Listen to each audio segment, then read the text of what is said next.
Hello दोस्तों, welcome to exam math. तो आज अपन अभिनय सर के जो प्रैक्टिस सेट दे रहे हैं वो उनके सोल्यूशन का मैंने सोचा है कि करवाने का, कि अभी एग्जाम टाइम चल रहा है तो प्रैक्टिस जितना अपन प्रैक्टिस कर सकें वही बेस्ट रहेगा मेरे लिए भी और आपके लिए भी।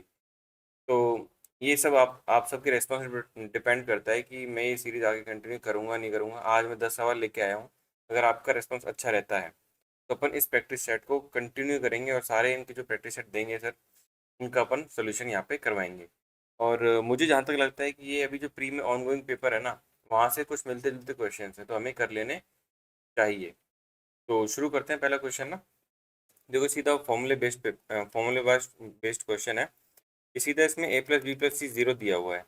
तो इसमें three A cube plus B cube plus C cube minus three A B C की वैल्यू जीरो होती है, क्योंकि ये फॉर्मूला है। और एक दूसरी कंडीशन होती है इसमें, A equal to B equal to C हो, तब भी A cube plus B cube plus C cube B A B C के इक्वल होता है। ठीक है। अगर अब ये आया है तो इसके रिलेटेड अपन सारे जो फॉर्मूले हैं वो रिवाइज कर ले। ये देखो, ये होता है A cube plus B cube plus C cube minus three A B C. इसके बराबर होता है A plus B plus C A square plus B square plus C square minus A B minus B C minus C A के। ठीक है। और एक और होता है, अपन सीधा कर लेते हैं उसका, A plus B plus C equal to, यहाँ पे आ जाएगा हाफ ए माइनस बी का whole square plus B minus C का whole square plus C minus A का होल स्क्वायर। तो इसके दो तीन कंडीशन और होते हैं, ठीक है, मैं वो भी करवा देते हैं। अगर देखो, जब हमें A plus B plus C given हो, हमें क्या नहीं गिवन हो, हमें A square plus B square plus C square नहीं गिवन हो, तो हम इस फॉर्मूले को कैसे लिखेंगे? मान के चलो ये चीज़ हमें नहीं पता, ये दोनों चीज़ पता है, तो हम कैसे लिखेंगे इसको? A plus B plus C, तो ये एज इट इज रहेगा। यहाँ पे A plus B plus C का होल स्क्वायर आ जाएगा minus three A B C, sorry thrice into A B, मैं साफ साफ लिख देता हूँ, तो आ जाएगा thrice into A B minus B C minus C. अब अगर मैंने ब्रैकेट में लिखा तो प्लस हो जाएंगे। तो एक ही होता है। अगर इसमें हमें ये ए बी सी वाले पार्ट नहीं दिया हुआ हो तो हम ये इस फॉर्मूले को कैसे लिखेंगे? देखो, तो हम लिखेंगे ए प्लस बी प्लस सी। अब देखो, ये वाला पार्ट तो हमें गिवन नहीं है, तो हम लिखेंगे इसमें A plus B plus C का होल स्क्वायर माइनस, माइनस क्या है, A plus B plus C का whole square minus A square plus B square plus C square upon two. ये सारी चीज़ मैं कहाँ से लिख रहा हूँ? ये ए स्क्वायर प्लस बी स्क्वायर, ए प्लस बी प्लस सी का होल स्क्वायर के फॉर्मूले से आते हैं। ठीक है। अगर ये नहीं गिवन हो तो ये कैसे लिखना है, अगर ये हमें गिवन हो तो ये कैसे लिखना है, ये सब कुछ। ठीक है। अपन चलते हैं नेक्स्ट स्लाइड पे। पूरा अपन वो करेंगे, क्या बोलते हैं उसको, पोस्टमार्टम क्वेश्चन का। In a circle whose radius is 17, radius 17 दी हुई है हमें, the length of a chord is 30। हम सीधा सर्कल बना लेते हैं। देखो, कॉर्ड ए बी है, हम अपने मन से लिख लेते हैं नाम, इसकी लेंथ हमें 30 दी हुई है। रेडियस मतलब ये अगर सेंटर है तो रेडियस हमें 17 है। What will the distance of the chord from the centre, तो ये हमें पता करना है। और आपको पता ही होगा कि ये थ्योरम है, अगर सेंटर से कोई लाइन, या सेंटर से कोई लाइन अगर हम, सॉरी मतलब जो भी है, सेंटर से एक अगर अपन लाइन ड्रॉ करें इस पे, तो परपेंडिकुलर होती है। ऐसा भी कर सकते हैं कि अगर जो ये रेडियस होता है ना, ये भी परपेंडिकुलर होता है, वैसे फिर भी डिस्टेंस फ्रॉम द सेंटर पूछा तो ये परपेंडिकुलर ही होगा। ये 17, तो ये इसको डिवाइड कर दिया। हाँ, मैं कौन सी प्रॉपर्टी बात कर रहा था, कि ऐसी लाइन जो उसको बाइसेक्ट करे वो हमेशा परपेंडिकुलर होती है। सेंटर से कॉर्ड पे डाली गई ऐसा कोई लाइन जो बाइसेक्टर हो वो परपेंडिकुलर भी होता है, उसका वाइसा वर्सा। तो ये 17, ये 15, तो ये ट्रिपलेट नहीं आ गया, 8 15 17। मैंने आपको ट्रिग्नोमेट्री और ज्योमेट्री में भी बताया था कि इंपॉर्टेंट ट्रिपलेट्स, आप अगर नहीं देखा है तो वहाँ जाके देख लेना। तो ये कौन सा ट्रिपलेट हो गया, 17 15 और ये आ जाएगा 8। सेंटर फिर डिस्टेंस कितनी हो जाएगी, 8। ठीक है। नेक्स्ट क्वेश्चन क्या है, Tina alone can do a work in 12 days. Tina एक ही अकेले 12 दिन में कर सकती है। Meena can alone do in 15 days. Meena 15 दिन में करती है। If Tina and Meena assign to do the work, मतलब इन दोनों को काम करने के 18,000 रुपये मिले हैं, तो how much Meena get if they work together. अगर दोनों साथ में काम करेंगे तो मीना को कितना रुपये मिलेगा। देखो इनको जो भी पैसा मिलता है ना, जो भी इनको एमेलुमेंट्स मिलता है, ये इनकी एफिशिएंसी के प्रोपोर्शनेट होता है, मतलब wages is proportionate to efficiency. ये कॉन्सेप्ट है, तो हम इनका वो निकाल लेते हैं एफिशिएंसी, उस हिसाब से बढ़ जाएगा। 15 12 का एलसीएम कितना होता है 60, 12 पंजे 60, 15 चौके 60।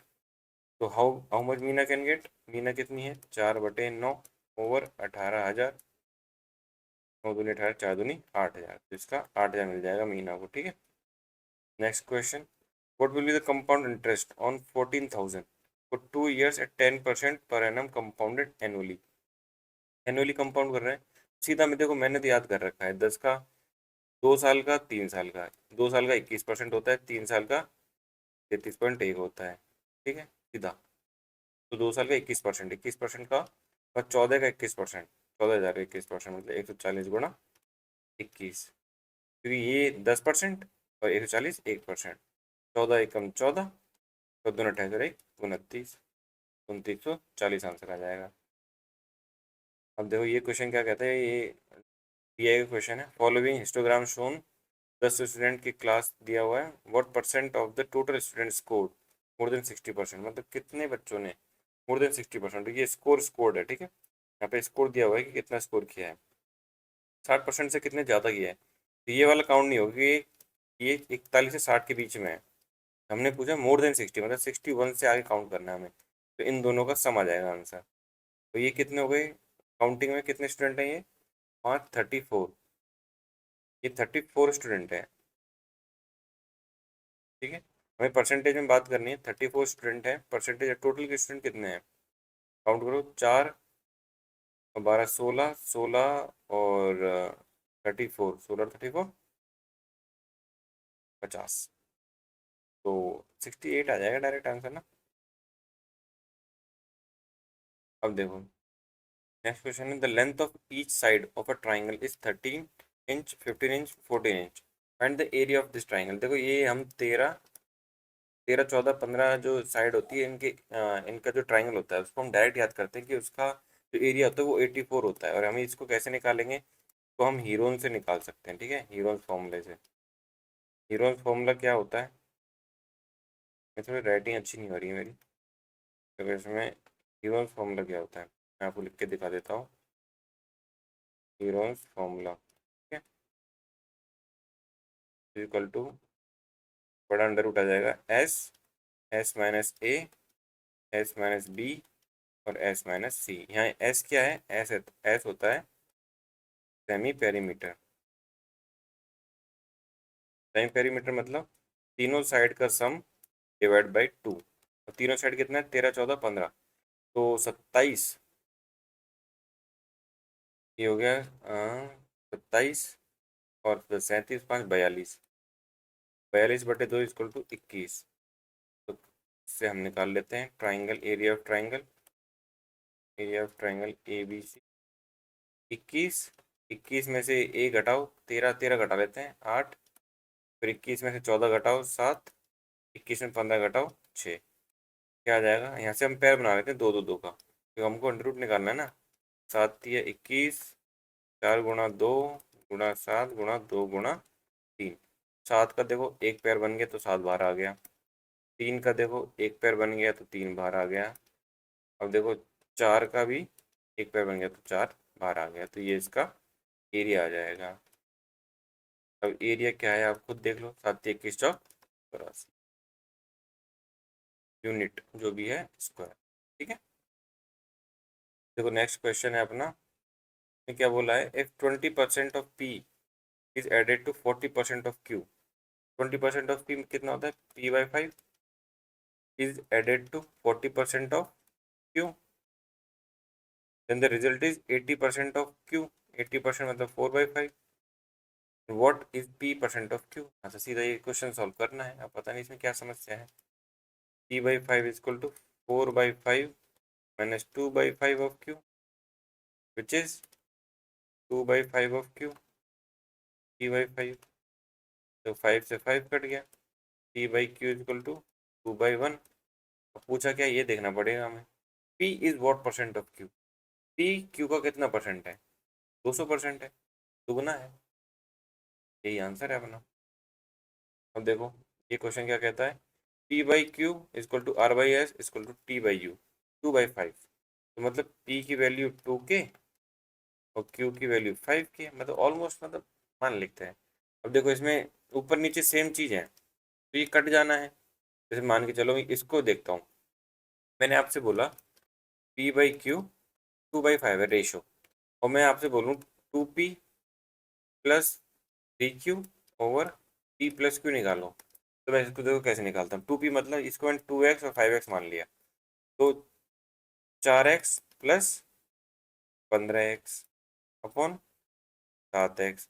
तो ये x से तो x कट ही जा रहा है ना, यहाँ से आ गया 19x, नीचे 7x, तो एक्स एक्स कट जाएगा। तो इसलिए मैं कह रहा हूँ अगर रेशो सेम है और डिग्री भी सेम है, अगर किसी उसकी किसी किसी फ्रैक्शन की अगर डिग्री सेम है, किसी अगर फ्रैक्शन की डिग्री सेम है, तो ऊपर नीचे का जो रेशो ना कट जाएगा, सीधा अपन वैल्यू लिखते हैं। देखो यहाँ से अपन इस रेशो से क्या निकाल सकते हैं, इस गिवन इन्फॉर्मेशन क्या निकाल सकते हैं, P equal to R equal to two equal to two, ठीक है। Q equal to S equal to U is equal to 5। सीधा इसमें वैल्यू रख दो इसमें, ठीक है। तो रखो 4 दूनी 8, ना भी रखो तो सीधा कटो ना, 4 3 7 3, देखो 7 3 10 4 14 डिवाइड बाय 4 3 7 तो दिन 14, 4 3 7 7 7 14, 10 4 14, 2/5 कैसे आ रहा है? अच्छा 2 और 5 है ना, ठीक है। तो देखो 4 3 7 14, 14 गुणा 2 अपॉन 4Q 7Q 14, 14 गुणा 5, यहाँ से ये कट ही गया, 2/5 आंसर आ गया, ठीक है। देखो नवा क्वेश्चन क्या कहता है, ये बार ग्राफ है। The average saving of all company is what percent of average expenditure of all the companies.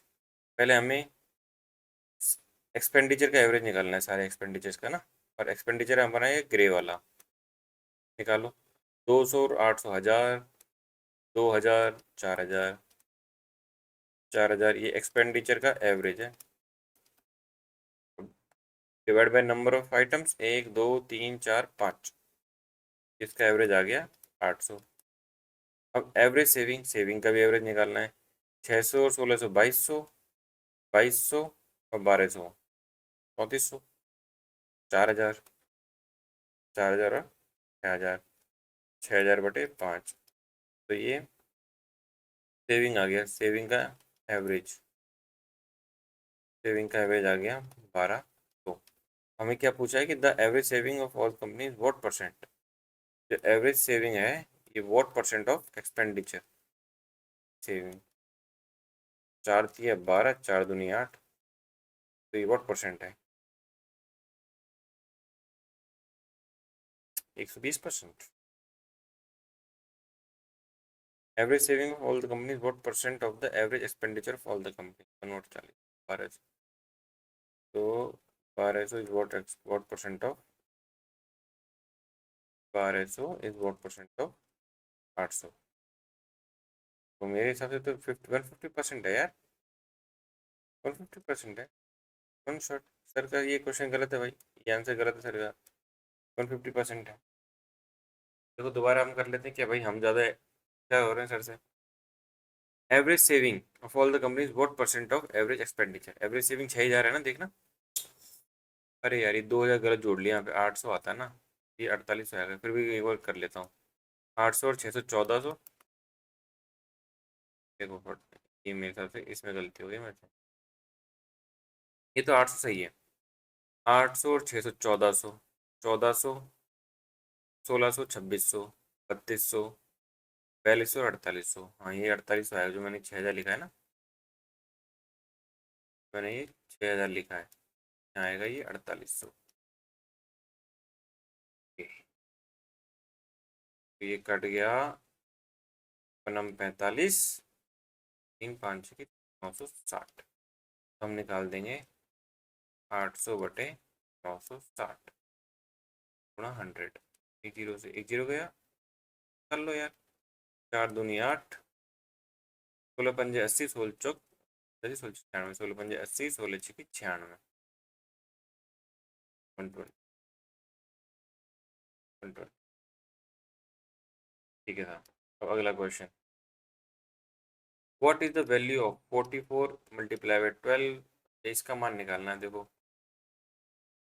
ठीक है, 7 10 5 15, 3 9 3 और एक 10, 7 3 10, 7 10 4 10 और 3 14, 7 और 3, 7 और 3 10 और 3 13, 13 का मतलब 4। हम डिजिटल सम से करेंगे इसे। ठीक, 4 4 8, 8 3 24 का 6। ठीक है, माइनस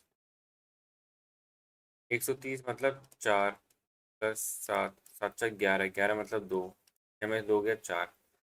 हाँ, देखा डिजिटल सम। ये तो मैंने छोटी चीज़ों पे लगाया, आप इसको बड़ी चीज़ों पे लगा सकते हो।